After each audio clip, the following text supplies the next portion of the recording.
ආයුබෝවන් කියලා මම පිළිගන්නවා අපේ ආර්ට් ඇන්ඩ් ට්‍රුත් ජනක මහල්පත් YouTube නාලිකාව නරඹන බලන අපේ සහෘද ප්‍රේක්ෂකයින්ව අපේ හිතවතුන්ව අපේ මේ නාලිකාව අපි මේ විදිහට වෙනස් කරාට පස්සේ ආර්ට් ඇන්ඩ් ට්‍රුත් ජනක මහල්පත් කියලා අපි කලාව ගැන ඒ වගේම සැබෑව ගැන කතා කරන්නට පටන් ගත්තා.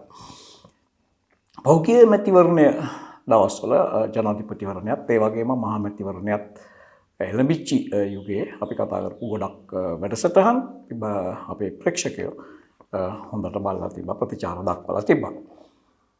ඒ අතරේ මේ ඊයේ පෙරේදා මට අවස්ථාව ලැබුණා සම්බන්ධ වෙන්න සංසුන්ගම ඥානරතන කියන ස්වාමීන් වහන්සේ පඬිතු හාමුදුරුවෝ ලියපු පොත් දෙකක් ජනගත කරන වැඩසටහනකට සම්බන්ධ වෙන්න.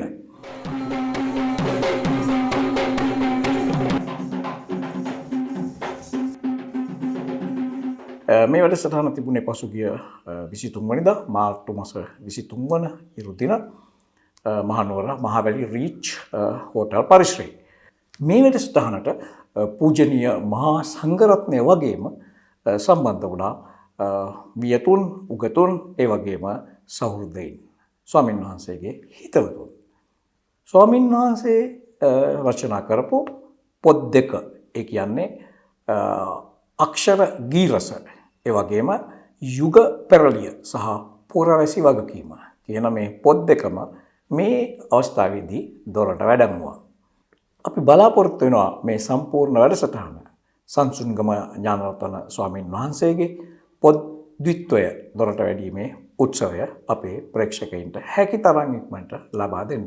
දැන් මම මේ බලාපොරොත්තු වෙන්නේ ඒ වැඩසටහනේදී සිද්ධ වෙච්ච එක්තරා වැදගත් දේශනයක්, එක්තරා ප්‍රමුඛ දේශනයක් අපේ ප්‍රේක්ෂකයින්ට ලබා දෙන්න. මේ දේශකයා තමයි පෙරදෙණිය විශ්වවිද්‍යාලයේ දේශපාලන අධ්‍යයන අංශයේ ප්‍රධානී මහාචාර්ය උපුල් අබේරත්න මහත්මයා. එතුමා කළා ඉතාමත් ආකර්ශනීය දේශනයක්. මේ දේශනය අතිශයින්ම වැදගත් අදට. මේ දැනට පත් වෙලා තියෙන මාලිමා රජය පත් කරන්නට මහන්සි වෙච්ච දරදිය ඇදපු අපේ ප්‍රේක්ෂකයෝ ගොඩක් ඉන්නවා. අපේ ප්‍රේක්ෂක විතරක් නෙමෙයි, මේ රටේ හුඟක් ජනතාව මේ රජය පත් කරේ ගොඩක් බලාපොරොත්තු තියාගෙන. විවේචන තියෙනවා මේ රජය නියම පාරේ යනවද නැද්ද කියලා. ඒ විවේචනවලටත් ඒ වගේම මේ රජය කරවන ඇත්තන්ටත් මේ මහාචාර්යතුමා කරපු දේශනය අතිශයින්ම වැදගත්.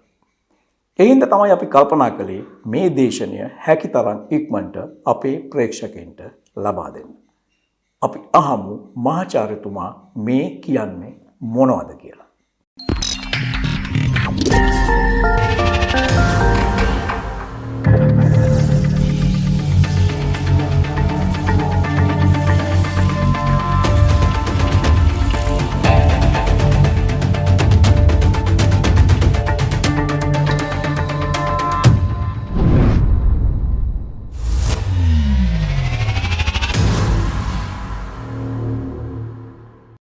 මූලාසනාරූඪ අස්ගිරි පාර්ශවයේ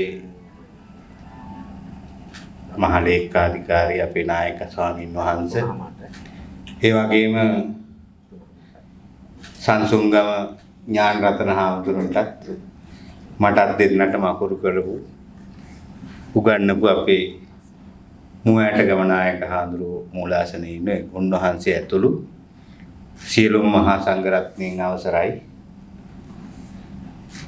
හිටපු ආණ්ඩුකාර අපමිත්‍ර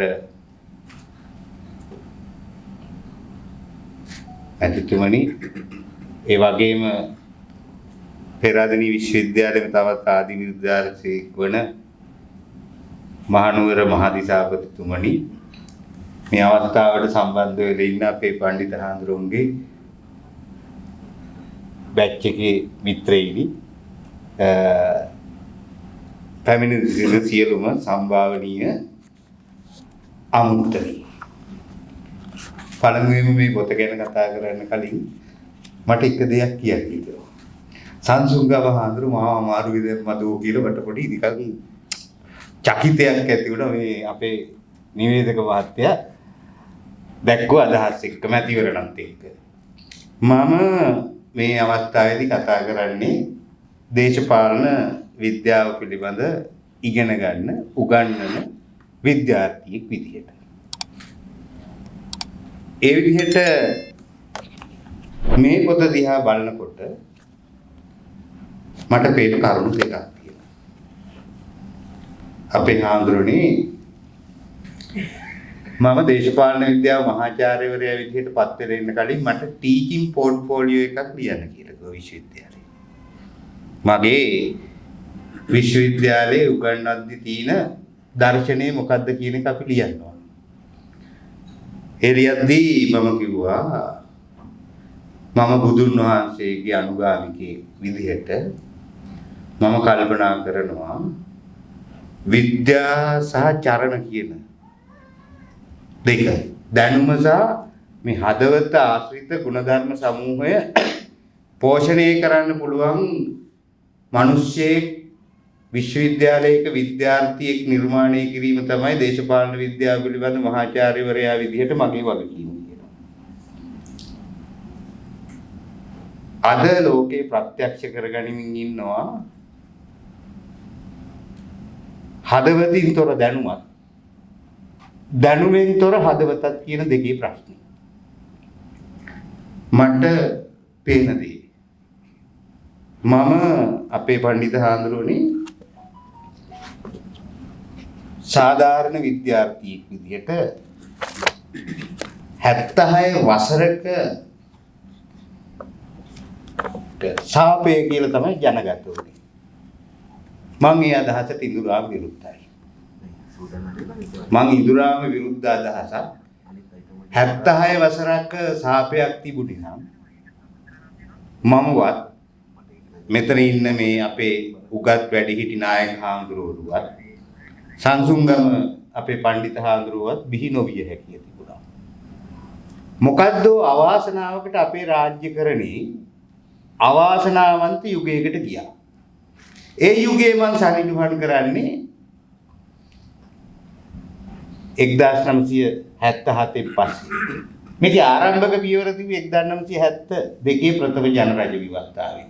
ඒකෙන් තමයි රාජ්‍ය සේවයේ නිදහසේ තිබිච්ච මේ සියලු සේවාවන් ගේ ඇඟ කොඳුනාරටි කඩලා දාන්න පටන් ගත්තේ 72 ප්‍රථම ජනරජ විවස්ථාවත් සමග. ඒයින් තමයි රාජ්‍ය සේවයේ අධිකරණයේ දේශපාලන ග්‍රහණයට ගන්නේ. 77 ජේ.ආර්. ජයවර්ධනගේ ආණ්ඩුව ඇවිල්ලා කළේ ඒකේ දිගුව. දැන් මට ප්‍රශ්නයක් තියෙනවා. අපි හැමෝම දන්නවා මමත් මේ ආණ්ඩුවේ අග්‍රාමාත්‍යතුමියත් එකට අලුත් ආණ්ඩු ක්‍රම ව්‍යවස්ථාවක් හදන මණ්ඩලයේ සමාජිකයින් ලෙස වැඩ කළා. ඒ කියන්නේ මහජන අදහස් විමසීමේ කමිටුවේ සමාජිකයෙක් ඒවා ඔබතුමාට මතක ඇති. ඒ වගේම පාර්ලිමේන්තුව විසින් පත් කරන ලද සර්වපාක්ෂික කමිටුවේ උපදේශකවරයෙක් විදිහට මම වැඩ කළා. කවුරු හරි කියනවා නම් දැන් විවස්ථාවක් හදන්න මූලික එකගතාවක් නැහැ කියලා ඒක අමූලික බොරුවක් කියලායි කියන්නේ. මං දේශපාලන විද්‍යාර්ථියෙක් විදිහට ඇත්ත කතා කළ යුතු අවස්ථාවක්.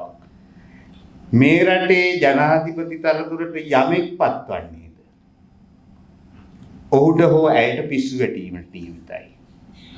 ඒ මේ විවස්ථාවේ ස්වභාවය. මේ විවස්ථාව බලයට පත් වෙන ඕනෑම කෙනෙක් දූෂණය කිරීමේ විභවතාවෙන් යුක්තයි. මම කියන්නේ නෑ අනුර කුමාර දිසානායක ජනාධිපතිවරයාට පිස්සු වැටලා කියලා. නමුත් මේ විවස්ථාවේ තිබෙන අපූර්වත්වය ඒකයි. මේ විවස්ථාව ඒ නිසාමයි අපි වෙනස් කළ යුත්තේ. මම දන්නේ අපේ හාමුදුරුවනේ මේකට අපි සූදානම්ද? ලෝකේ වෙනස් කරන්න ඕන නම් යුග පෙරළියක් කරන්න ඕන නම් බුදුන් වහන්සේගේ අසහාය අභ්‍යාසය ලැබූ කීර්තිමත් දේශපාලන විද්‍යාඥයෙක් ඉන්න ඕලන්ද ජාතික දේශපාලන විද්‍යාඥයෙක් එරන් ඩිෆාට් කියලා. එරන් ඩිෆාට් කියන මේ අපූර්ව දේශපාලන විද්‍යාඥයා කියනවා උන්වහන්සේ එතුමා තමන්ගේ අදහස් ලබා ගන්නේ ලිච්ඡවී රජදරුවන්ගේ රාජ්‍ය පාලන ක්‍රමේ බෞද්ධ දර්ශන ඉතාම ගැඹුරින් හදාරනවා. එතුමා කියනවා සුළුතරේ නොසලකා හැරීම තමයි ප්‍රජාතන්ත්‍රවාදී මරන්න දින හොඳම ක්‍රමය. සුළුතරේ නොසලකා හරින පාලන ක්‍රමයක් තමයි ප්‍රජාතන්ත්‍රවාදී මරන්න දින හොඳම ක්‍රමය. ඒ නිසා අපිට අර සම්මුතිබද්ධ ප්‍රජාතන්ත්‍රවාදී පාලන ක්‍රමයකට යන්න වෙනවා. ඒ නොකියොත් දැන් මම හිතන්නේ මම එකක දෙයකට එකයි පණ්ඩිත හාමුදුරුවනේ. ඒ තමයි මේ රටේ මිනිස්සු සියලු සාම්ප්‍රදායික දේශපාලන පක්ෂ ප්‍රතික්ෂේප කරලා අලුත් බලවේගයක් බලයට ගෙනහැරලා තියෙනවා. ඒ බලවේගයට විශ්වාසයක් තියෙනවා. එම බලවේගයේ මේ විශ්වාසය කඩ කළොත් මම හිතන්නේ ලංකාවට ආපහු ගොඩේමක් නැහැ කියලා. ඒ වගේම අපේ පණ්ඩිත හාමුදුරුවන්ගේ කෘතියේ තියෙන ඉතාම වැදගත් අදහස් ටිකක් මම සම්නිප්පන් කරගත්තා. මේවා ඕනෑම සමාජයක සුගතිය සඳහා පිහිට වෙන જાති. අල්ල සහ දූෂණය පිටු දැකීම කියලා අපේ හාමුදුරුවන්ගේ කෘතියේ 116 වෙනි පිටුවේ තියෙන වෙනම කියනවා. 116 වෙනි පිටුවේ තියෙන ඡේදය ඉතාම වැදගත් අදහසක්.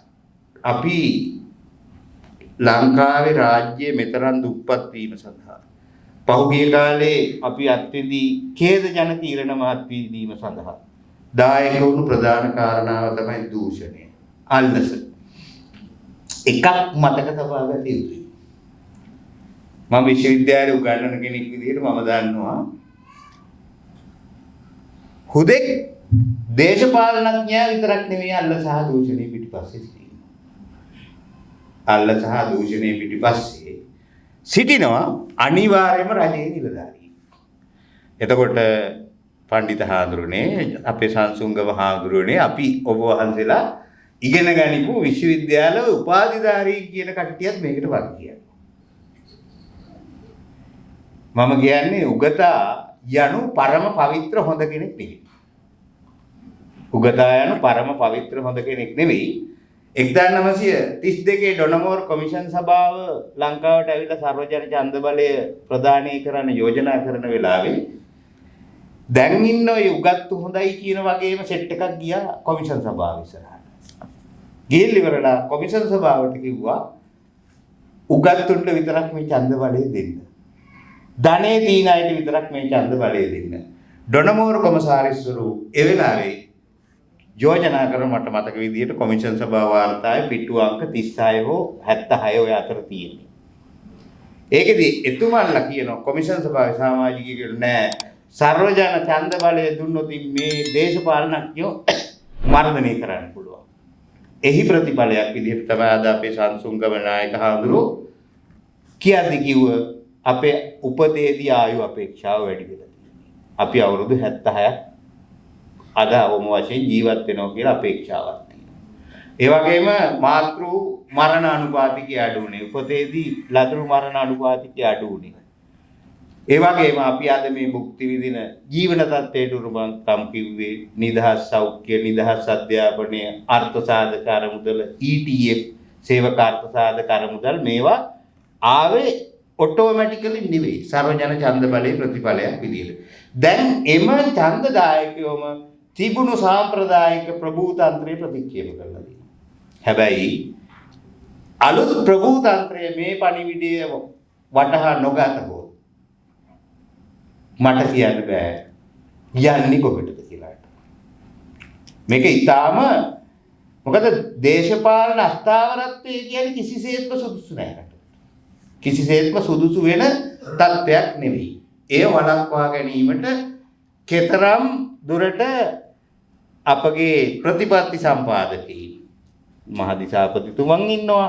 එතුමා පොලිසි කොමියුනිටි එක නියෝජනය කරනවා. දේශපාලනඥයෝ ඉන්නවා. ඒ අයට කොච්චරනම් දුර දක්නා නුවණක් තිබේද? මේ තමයි තියෙන ඊළඟ ප්‍රශ්නේ. ඊළඟට මම යෝජනා කරන්නේ යම් කෙනෙක් කියනවා නම් පඩි නොගෙන දේශපාලනඥයෝ වැඩ කරන්න ඕන කියලා.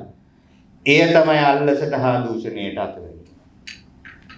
ශිෂ්ට ලෝකේ දේශපාලනඥයන්ට වැටුප් ගෙවන්න පටන් ගත්තෙම අල්ල සහ දූෂණයේ ඉහවා ගියපු නිසා. ඔබලා එංගලන්තේ ඉතිහාසයේ, ප්‍රංශයේ ඉතිහාසයේ, ඇමරිකා ඉතිහාසයේ, ලෝකේ වෙනත් රටවල ඉතිහාසයේ කිව්වොත් මේක තේරෙනවා.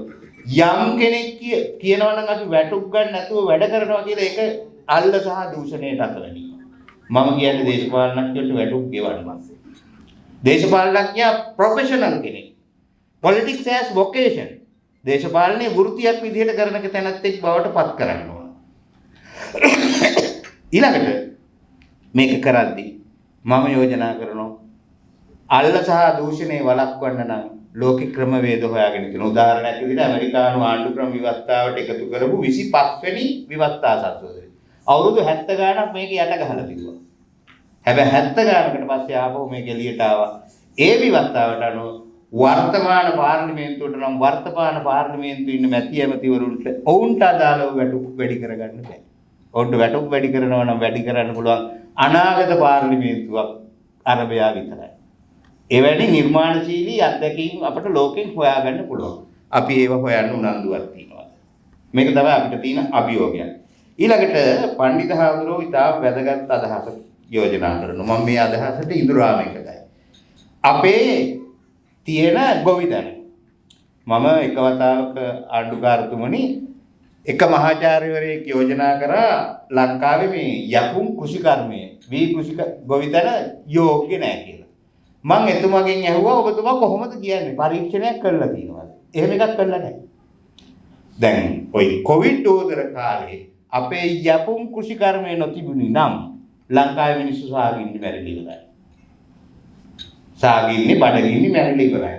යකුම් මට්ටමේ කෘෂිකර්මාන්තය කරනවා ගාල්ල මාතර හම්බන්තොට යම් ප්‍රදේශවල රත්නපුර කෑගල්ල මහනුවර දිස්ත්‍රික්කයේ මේ පළාත්වල යකුම් කෘෂිකර්මයක් තියෙනවා. වී ගොවිතැනෙන් වාණිජ වගාවක් නොවුනට මිනිස්සුන්ගේ කුසගින්න සාගින්න නිවන්න කරන දායකත්වයේ කොච්චරද කියන දන්නේ නැහැ. හැබැයි ප්‍රශ්නයක් තියෙනවා. අපේ හාමුදුරුවෝ හිතන විදිහට ළමයි දැන් ගොවිතැන් කරන්නේ නැහැ. ගාල්ල මාතර හම්බන්තොට මහනුවර තමයි වැඩියෙන්ම උගත්.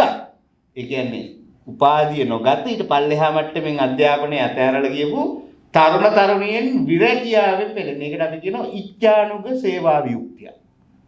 කියන්නේ සිය කැමැත්තෙන් රැකියා කරන්නේ. රැකියා කරන්නේ නැත්නම් මොකද අපේ තියෙන ලෝකේ ගොවිතැන නෙවෙයි. වෙන ලෝකයක් තියෙන්නේ. ගොවිතැන් කරන්න අපේ මනස සූදානම් කරලා නැහැ. මං කියන්නේ ඒකයි අපේ හාමුදුරුවනේ. අපි අධ්‍යාපනය ගැන නැවත සීරියස් හිතන්න ඕන. අපි මොන විදිහේ අධ්‍යාපනයක්ද අපේ දරුවන්ට දෙන්නේ?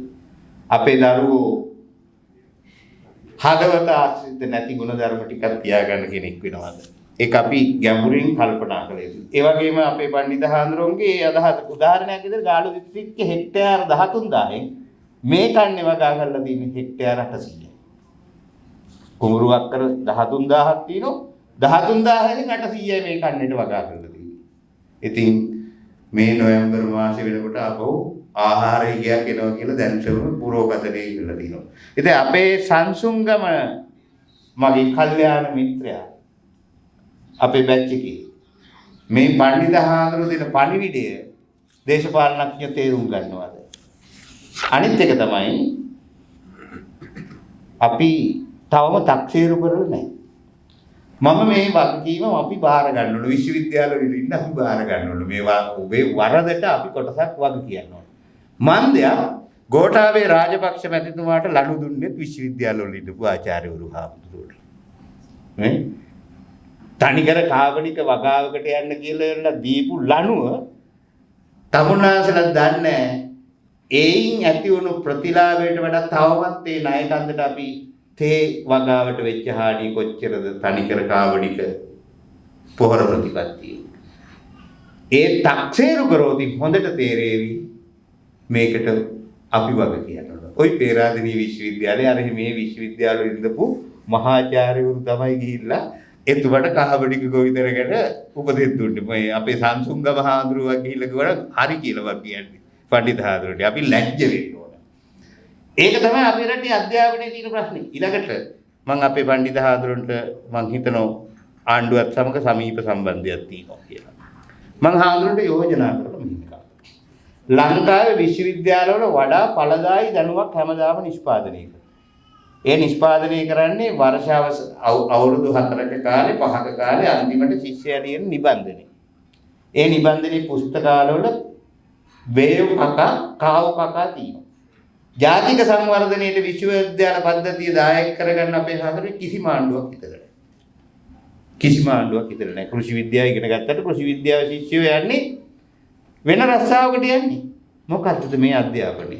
මෙන්න මේ ප්‍රශ්න ටික මම ඉතුරු කරලා මම අපේ සංසුන්ගම මගේ කල්යාණ මිත්‍ර අපේ හාමුදුරුවෝ ගැන එක දෙයක් කියනවා. මා එක්කල ශිෂ්‍යෙක් දවසේ ඉඳලා උන්වහන්සේ වඳුරුවා. බුදුන් වහන්සේ ඊරෑ අපේ හාමුදුරුවනේ මම කියෙව්වා සංසුන්ගම හාමුදුරුවෝ ඔගෙන මොනෝ කියන්නද කියලා. මට යනකොට කියවගෙන යනකොට මට හම්බුණා පොත කියවනකොට හම්බ වෙනවා මේ අපේ හාමුදුරුවෝ ටිකක් සමාජවාදී නැඹුරුවක් තියෙන හාමුදුරුවෝ කෙනෙක් කියලා මට ඇස් දෙක වගේ බැලුව ගමකට තේරෙනවා. ඊට පස්සේ මම බැලුවා මේ ගැන මොනවද කියලා තියෙන්නේ. කමරු පිටිය ආරියසේන කියලා අපේ පඬිත හාමුදුරුවෝ දෙපාර්තමේන්තුවේ ඉඳපු හාමුදුරුවෝ කෙනෙක් ලියපු පොතක් හම්බුණ පොඩි බුදු සමය හා මාක්ස්වාදී. මම කියන්නේ සංසුන්ගම හාමුදුරුවෝ බුදු සමයෙන් සහ මාක්ස්වාදයෙන් අපූර්ව ආවාසයක් ලැබලා තම සංඝ ජීවිතය, මහාන ජීවිතය අර පරපටිබද්ධා මේ ජීවිකා මගේ ජීවිතයේ අනුමත යැපිලා තියෙනවයි කියලා හිතන බුදුන් වහන්සේගේ සැබෑ අනුගාමිකයෙක් විදියට රස්සාවකට ගියේ නෑ මම දන්නවා. උපාධිය පාස් වෙලා මගේ වර්ෂයේ අර චරිත වික්කවේ චාරිකං හිතාය සුඛාය කියලා කිව්වා වගේ අනුන් වෙනුවෙන් වැඩ කරන සැබෑ බුද්ධ පුත්‍රයෙක්. ඔබ වහන්සේලා වගේ අය තව තවත් මේ සමාජයේ බිහි වී යුතු කාලයක්. ඔබ වහන්සේට චිර ජීවනය මෙවැනි වැදගත් කාර්යයන් කරන්න වාග්ය ලැබෙන්න කියලා ප්‍රාර්ථනා කරනවා. මම තව එක දෙයක් ප්‍රාර්ථනා කරනවා. ඔබ වහන්සේ වැනි අයගේ හඬ මේ රාජ්‍ය කරන අයට ඇසේවා කියලා ප්‍රාර්ථනා කරනවා. මම ඔබ වහන්සේට දීර්ඝායුෂ ප්‍රාර්ථනා කරමි. මගේ වදහත් දැක්වීම සමාප්ත කරනවා. සංසුන්ගම ඥානරතන පණ්ඩිත හාමුදුරුවෝ විසින් රචනා කරපු යුග පෙරළිය සහ පුරවැසි වගකීම කියන පොතත් අක්ෂර ගීරස කියන ගීත පොතත් මිලයට ගන්න අපේ ප්‍රේක්ෂකයෝ කැමති නම් ශ්‍රී ලංකාව පුරා තියෙන සරසවි පොත්හල් වලින් ලබා ගන්නට පුළුවන්. ඔබගේ පොත්හලට ඇනවුම් කරන්න ඕනේ නම් මෙහි සඳහන් අංකයට කතා කරලා නුගේගොඩ සරසවි පොත්හලට කතා කරන්න. ආර්ට් ඇන්ඩ් ට්‍රුත් පිච් ජනක මහල්පත් YouTube නාලිකාව දිගටම බලන්න.